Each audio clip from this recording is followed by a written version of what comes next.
Okay, तो अब हम लोग बात करेंगे अगले topic directory and wild card के ऊपर। डायरेक्टरी क्या होता है, वाइल्ड कार्ड क्या है, क्या काम है इनका, इसके ऊपर बात करेंगे। तो जैसा मैंने आपको पहले ही बताया है कि डायरेक्टरी का मतलब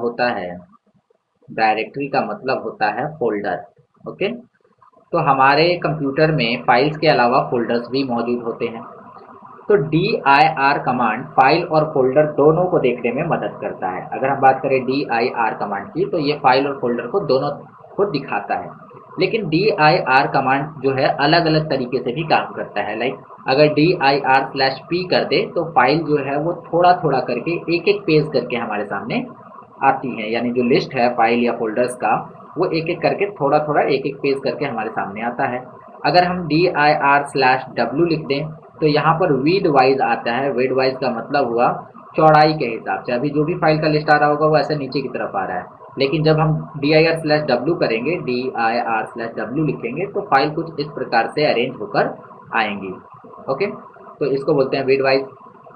तो चलिए मैं एक बार इसको बता दे रहा हूँ। जैसे dir/ यहाँ जहाँ जहाँ 8 लिखा है ना वो एंटर आप समझ लीजिएगा, थोड़ा सा ये मिस्टेक प्रिंट हो चुका है। तो यहाँ पर आप एंटर इसको समझेंगे, तो जहाँ भी 8 लिखा हुआ है वो एंटर का सिंबल है। ओके, चलिए तो मैं इसको सुधार दे रहा हूँ। ओके, तो यहाँ पर अगर dir करके आप एंटर करते हैं तो आपको सब कुछ दिखेगा, जितना भी फाइल है जितना भी डायरेक्टरी है वो सब एक ही बार में दिख जाएगा। जैसा सिंपली आप करते हैं।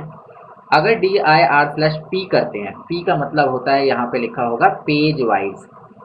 पेज वाइज का अर्थ क्या हुआ कि अगर आपका मॉनिटर इतना बड़ा है एग्जाम्पल के लिए, और इसमें 10 कैपेसिटी है इसकी इसकी कैपेसिटी है कि एक बार में ये 10 फाइल्स को दिखा सकता है। तो आप क्या करते करते हैं, जैसे dir और एंटर किया आपने, dir लिखकर जब एंटर किया तो लास्ट के जो 10 फाइल है वो आपको दिखाते हैं, बाकी सारे फाइल ऊपर चले जाते हैं। ठीक है, तो हम चाहते हैं कि थोड़ा थोड़ा करके आए, इसलिए dir/p करेंगे। तो थोड़ा थोड़ा करके, जैसे पहले 10 आएगा, फिर नीचे लिखा होगा प्रेस एनी की टू कंटिन्यू, उसको दबाएंगे, फिर नीचे 10 आएगा, तो ऐसे पेज वाइज कर करके थोड़ा थोड़ा आपको दिखाई देगा। तो ये होता है dir/p का काम। ओके, देन यहाँ पर अगला अगर देखा जाए तो dir/w। तो w में मैं जैसा मैंने बताया कि ये रीड वाइज दिखाता है। ठीक है, इस प्रकार से फाइल्स को अरेंज करके दिखाता है।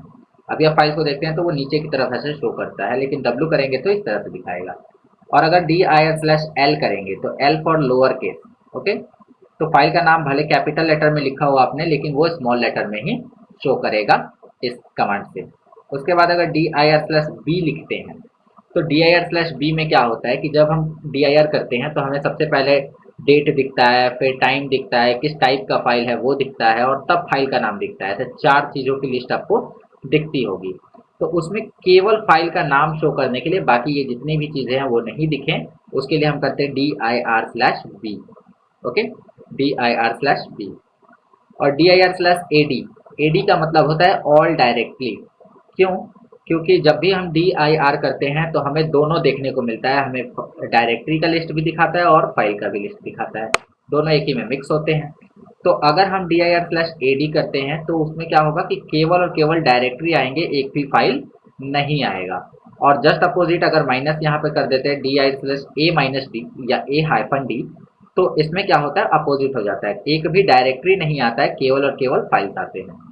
उसी तरह से ah का मतलब होता है all hidden files, only the hidden files and directory. जो भी हाइड किए गए फाइल या डायरेक्टरी उनको दिखाएगा कौन, dir/ah। अगर हम dir/ar करते हैं तो ये रीड ओनली फाइल्स को दिखाता है। किसको दिखाता है, ओनली रीड ओनली फाइल्स को, मतलब जिनको केवल पढ़ा जा सकता है उनको शो करता है। अगर हम यहाँ करते हैं dir/as, तो जितने भी सिस्टम के फाइल है, ऑल सिस्टम फाइल्स, उनको दिखाता है। ठीक है, तो ये ए वाले सभी हो गए। ओके, नाउ अब हमें क्या करना है, अब थोड़ा सा और कुछ कमांड है उनको देख लेते हैं, उसके बाद हम लोग आगे बढ़ेंगे। ठीक है, चलिए तो यहाँ तक हमने देख लिया, आगे देखते हैं। आगे क्या है, O N, dir/on। O N का मतलब होता है ऑर्डर बाई नेम। ठीक है, क्या लिखा हुआ है, ascending order by file name. मतलब ये जो लिस्ट दिखाएगा वो ए से शुरू होने वाले सभी फाइल्स को एक साथ दिखा देगा, फिर बी से शुरू होने वाले सभी फाइल्स को एक साथ, फिर सी से, इस प्रकार से असेंडिंग ऑर्डर में दिखाएगा। जस्ट अगर हाइफन दे दे बीच में तो ये उल्टा हो जाएगा, जेड से शुरू होने वाले फाइल्स को एक जगह दिखाएगा, वाई से शुरू होने वाले फाइल्स को उसके बाद में एक्स से शुरू होने वाले फाइल्स को एक साथ दिखाएगा। कुछ इस प्रकार से ये काम करेगा, ठीक है। अगर हम बात करें D I R slash O D, O D का मतलब होता है order by date, ascending order by date. तो जो डेट है उसके हिसाब से असेंडिंग ऑर्डर में फाइल अरेंज हो जाएगा, और अगर हाइफन लगा देंगे तो वो उल्टा हो जाएगा डिसेंडिंग ऑर्डर में। उसी तरह से है ओ एस, ये सिस्टम फाइल्स को दिखाता है और ये उसी का अपोजिट दिखाता है, ठीक है। सॉरी, ओ एस जो है वो साइज के अकॉर्डिंग दिखाता है। क्या लिखा हुआ है यहाँ पे, ये क्या करता है असेंडिंग ऑर्डर में फाइल के साइज के हिसाब से। जब भी आप फाइल बनाते हो तो उसके आगे कुछ नंबर लिखा होता है ना, जैसे 51, 28, 32, उसके बाद में फाइल का नाम लिखा होता है। तो फाइल के नाम के अकॉर्डिंग असेंडिंग ऑर्डर में, और हाइफन लगाएंगे तो डिसेंडिंग ऑर्डर में, ठीक है। इसके अलावा अगर हम बात करें ओ ई, ये एक्सटेंशन के हिसाब से दिखाता है। जैसे हर फाइल के नाम में एक्सटेंशन होता है, जैसे A B C dot T X T, ठीक है। उसी तरह से A B C dot R T F. तो इस प्रकार से ये असेंडिंग ऑर्डर में अरेंज करता है, किसके अकॉर्डिंग, इसमें लगे एक्सटेंशन के अकॉर्डिंग। जस्ट अपोजिट होगा बी वाला। और अगर एस करते हैं तो ये सभी फाइल्स और डायरेक्टरी को वन बाय वन करके दिखाता है। अब इनको हम लोग अगर प्रैक्टिकली नहीं समझेंगे तो ये समझ में नहीं आएगा, ठीक है। तो चलिए प्रैक्टिकली इसको समझते हैं कि ये काम कैसे करता है। ओके, तो इसके लिए हमें कहाँ जाना है, इसके लिए हमें जाना होगा डॉस के अंदर। और डॉस के अंदर आप देख सकते हैं कि ये जो लिस्ट है आपके सामने खुला हुआ है, इस लिस्ट के अंदर दो चीज़ें हैं। एक तो फाइल है 34 कैरेक्टर का, और दूसरा कोई फाइल है नहीं इसमें। ओके, एक तो फाइल है और दूसरा डायरेक्टरी है जिसके आगे डी आई आर लिखा हुआ है। तो अगर आप नॉर्मल डी आई आर करते हैं तो आपको सब कुछ दिखेगा, ओके। लेकिन अगर आप D I R slash P करते हैं तो आपको थोड़ा थोड़ा करके दिखेगा। अब मेरे सिचुएशन में, मेरे केस में क्या है कि यहाँ पर थोड़ा सा ही फाइल है तो वो एक पेज में एडजस्ट हो जा रहा है, लेकिन वहाँ जहाँ पर एक से ज़्यादा पेज के फाइल होते हैं वहाँ थोड़ा थोड़ा करके ये दिखाते हैं। उसके अलावा अगर आप लिखते हैं D I R slash W, D I R slash W, तो ये विड वाइज दिखाएगा। आप देखिए यहाँ पर कुछ इस प्रकार से 3D ऑब्जेक्ट यहाँ है, कंप्यूटर यहाँ है, कॉन्टैक्ट, तो कुछ इस प्रकार से ये फाइल अरेंज हो गई है। उसके अलावा अगर आप करते हैं D I R slash A D, okay, नहीं पहले ए एल कर देते हैं, सॉरी ओनली एल, तो ये सबका सब क्या हो जाएगा, लोअर केस में हो जाएगा। सब देखिए कि स्मॉल लेटर में लिख दिए गए हैं, ठीक है। जबकि नॉर्मल डी आई आर करने पे आपको शुरू का सबका लेटर क्या है, कैपिटल दिख रहा होगा, और एल करने पे ये क्या हो रहा है, स्मॉल हो जा रहा है, ठीक है। D I R slash L करने पे स्मॉल लेटर में ये सभी नाम जो है कन्वर्ट हो जा रहे हैं। इसके अलावा मैंने आपको बताया D I R slash B के बारे में। तो अभी आप लिस्ट को अगर देखो ऊपर, तो इसमें पहले डेट दिखाता है यहाँ पर, फिर यहाँ पर जो है टाइम दिखाता है, उसके अलावा यहाँ पर जो है टाइप बताता है, यहाँ साइज बताता है, और यहाँ पर आपको फाइल का नाम बताता है। तो इतनी इन्फॉर्मेशन को छोड़कर ओनली ऑन फाइल का नाम शो करेगा कौन, D I R slash B. D I R slash B करने पे केवल आपको फाइल का नाम शो होगा, बाकी की इन्फॉर्मेशन शो नहीं होती है, ठीक है। अगर हम बात करें D I R slash A D की, तो इसमें केवल डायरेक्टरीज आएंगी, एक भी फाइल इसके अंदर नहीं होगा, केवल वही होगा जिसके आगे डी आई आर या जंक्शन लिखा होगा, ठीक है। और जस्ट अपोजिट करने के लिए हम क्या करते हैं, D I R slash A hyphen D, उल्टा बीच में हाइफन लगा देते हैं, तो ये अपोजिट हो गया। इसमें किसी के आगे डी आई आर नहीं लिखा है, इसमें सबके आगे नंबर लिखा है, और नंबर रिप्रेजेंट करता है किसी फाइल को, ओके। चलिए, तो ये भी हो गया हमारा।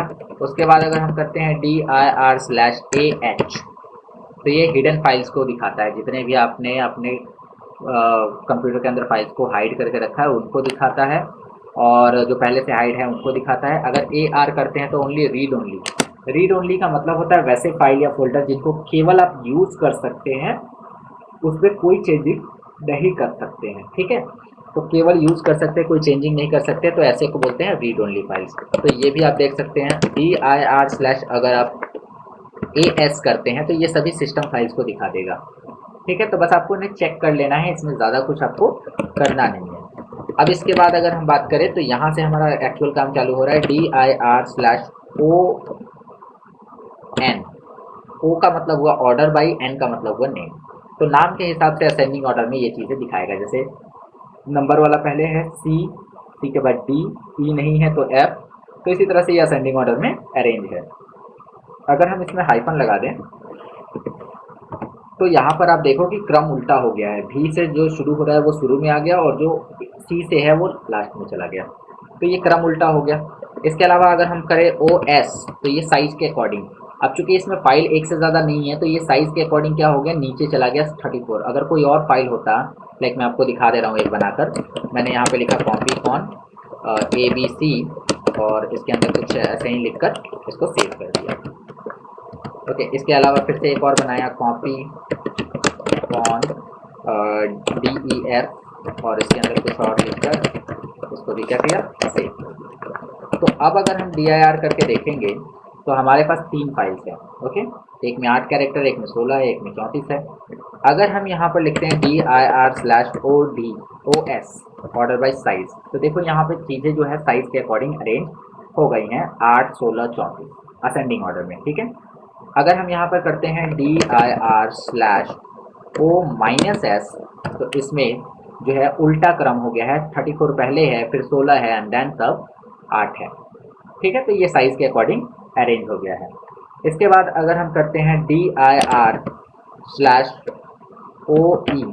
अब इसमें कुछ भी आपको नहीं दिखेगा क्योंकि कोई भी एक्सटेंशन वाला फाइल नहीं है।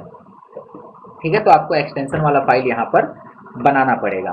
एक्सटेंशन वाला फाइल बनाने के लिए आपको डॉट के साथ उसमें कुछ लिखना पड़ता है फाइल के नाम के साथ, तो ये कर सकते हैं आप।